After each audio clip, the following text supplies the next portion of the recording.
프로이트는 이런 치료 방법을 히스테리나 강박증과 같은 정신신경증의 다양한 형태를 위한 치료법으로 여겼다.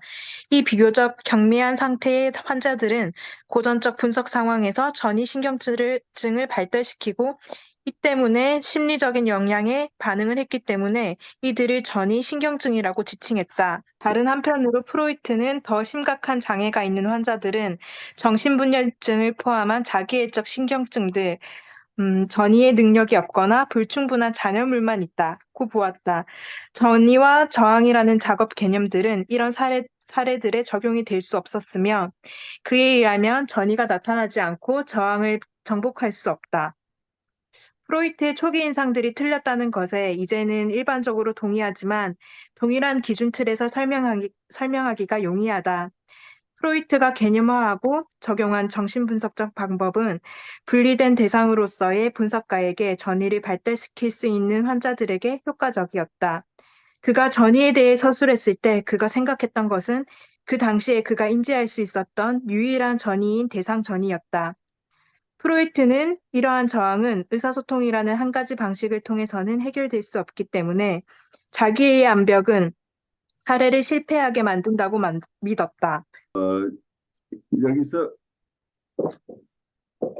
프로이트는 이러한 저항은 의사소통이라는 한 가지 방식을 통해서는 해결될 수 없기 때문에 자기의 암벽은 사례를 실패하게 만든다고 믿었다라고 하는 게 의사소통이라는 한 가지 방식이라고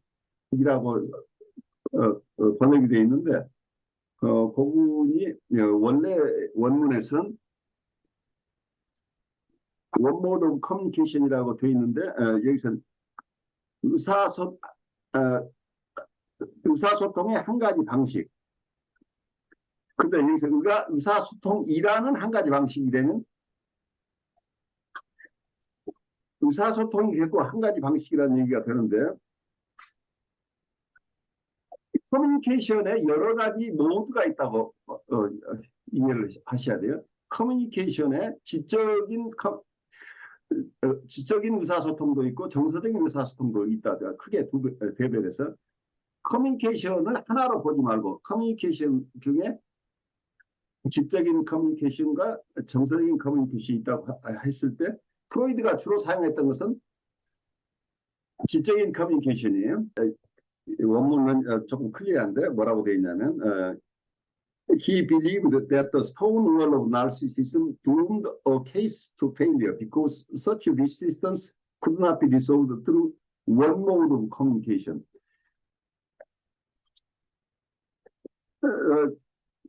프로이드가 가졌던 하나의 커뮤니케이션 방식으로는 그러니까 하나의 커뮤니케이션 방식 커뮤니케이션의 한 방법으로서는 이러한 저항이 해소될 수 없었기 때문이다라고 설명을 하고 있어요. 그래서 마치 의사소통이라는 한 가지 의사소통이 하나의 방식으로 봤는데 의사소통에 여러 가지 의사소통이 있는데 그 중에 한 가지 의사소통의 한 가지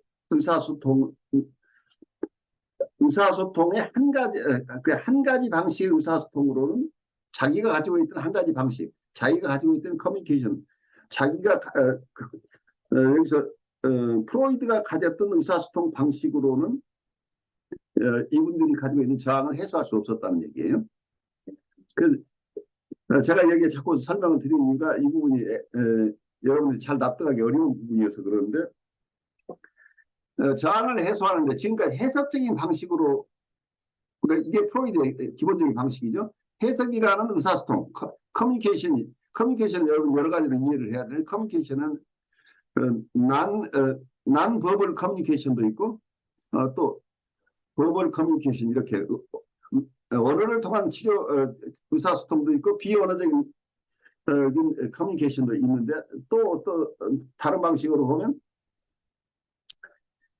지적인 커뮤니케이션, 지적인 의사소통도 있지만 정서적인 의사소통도 있는데 프로이드가 사용했던 버벌, 언어적이고 그리고 지적인 커뮤니케이션 방식 이게 대부분 해석이죠. 이 해석 방식으로는 자기애적인 암벽이 무너지지 않더라는 그 방식을 아무리 써도 여기 큰 바위가 놓이는데 이 바위를 치울 수가 없었다는, 이 저항을 해소할 수 없었다는 얘기예요.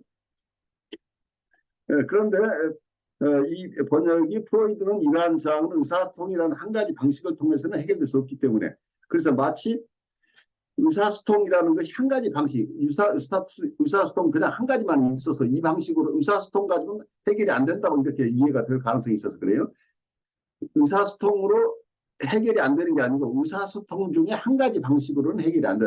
의사소통 중에 한 가지 방식으로는 그 원 모드 오브 커뮤니케이션, 한 가지 방식의 의사소통 가지고는 해결이 안 된다는 얘기예요. 이게 현대 정신분석이 이 프로이드의 얘기를 정확하게 이해하고 그 뒤에 이론을 펼쳤기 때문에 이 부분을 여러분들이 잘 이해해야 된다는 얘기예요.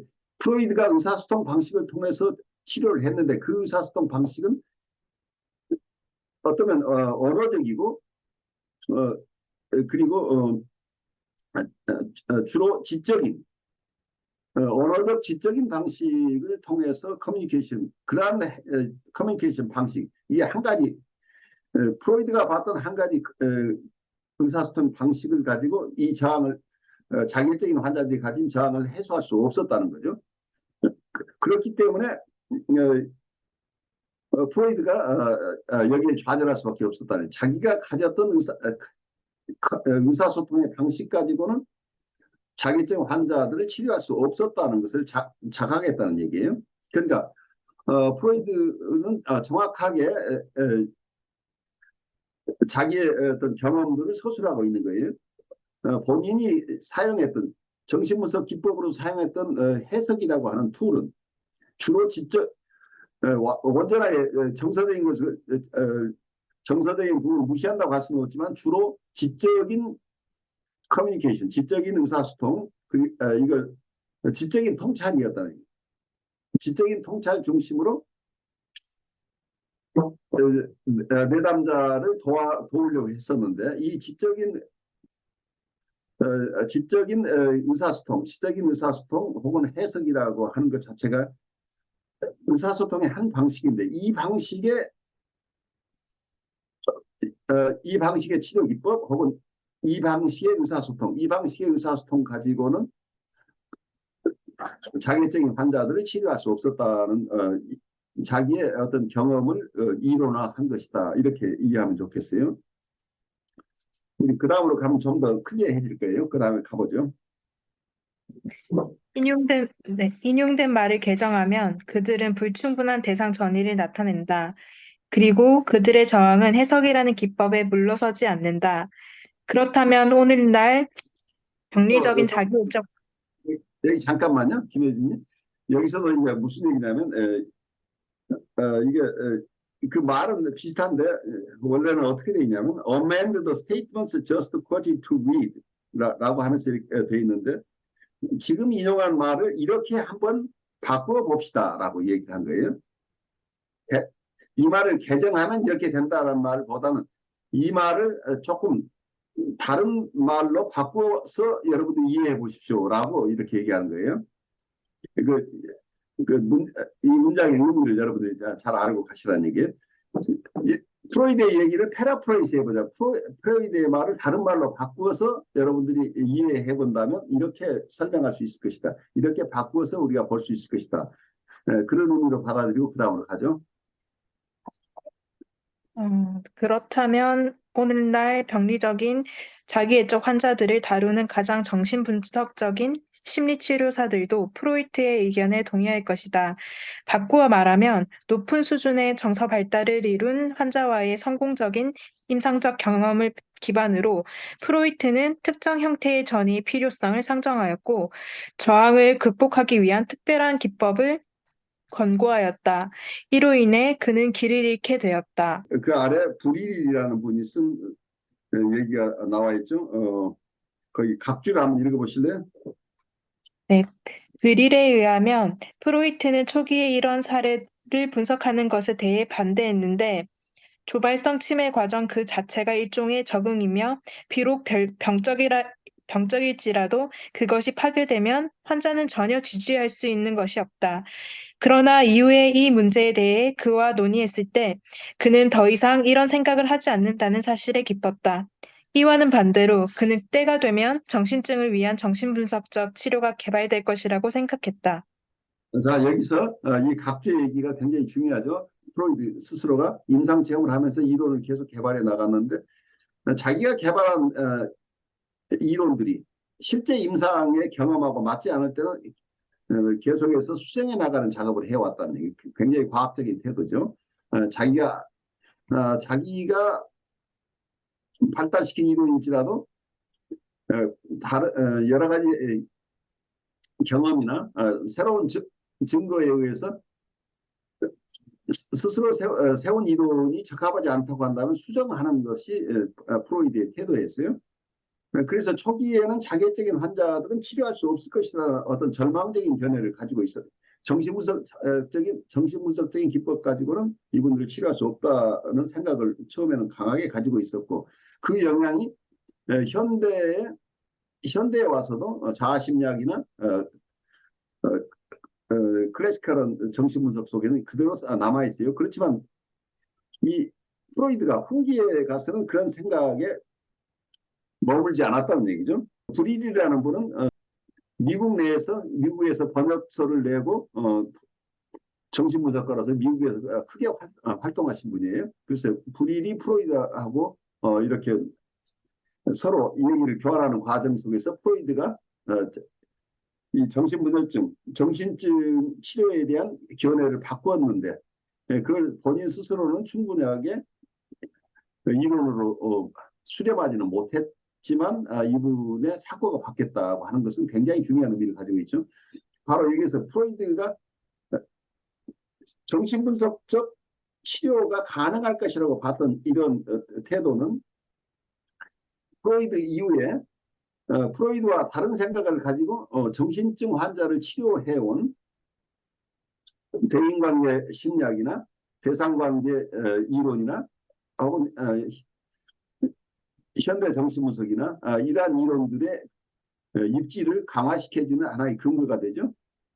이게 프로이드의 이론과 반한다고 생각할 수 있는 초기 이론하고는 상치되는 것 같지만 프로이드가 후기에 와서는 앞으로 정신분석적인 치료 기법이 정신증 환자에게도 사용될 수 있을 것이라는 희망을 가지고 있었다는 거죠. 그래서 너무 고정적으로 초기에 본인의 태도를 견지하지 않았다는 거죠. 초기에 본인의 태도를 견지하지 않고 프로이드도 정신분석적인 방법을 정신증에 어떻게 적용할 것인가를 본인이 스스로 개발하지 못했지만 어쩌면 정신분석이 발달하면서 그러한 정신분석적인 기법들이 나올 것이라고 예상했다는 거죠. 그래서 이러한 예상을 근거로 어떠면 현대 정신분석이 프로이드가 자기 스스로는 개발하지 못했지만 앞으로 후학들이 개발해 줬으면 하는 그 영역을 개발한 것이 어떠면 스파틴스의 입장이었다. 이제 이렇게 이해를 하면 좋겠어요. 스파틴스가 이 글을 쓰고 있는 이유는 바로 이거죠. 내가 프로이드에 반대하는 사람이 아니고 프로이드 스스로도 인정하고 있었던, 그렇지만 사각지대에 있었던 어떤 치료 기법을 현대 정신분석으로 스파틴 자신의 새로운 이론과 새로운 임상 경험을 통해서 정신증 환자들을 위한 치료 기법을 개발해 왔다는 것을 주장하기 위해서 이 각주가 등장했다. 그 불인의 얘기를 여기서 인용하고 있다. 여러분들이 이렇게 이해하면 좋겠어요.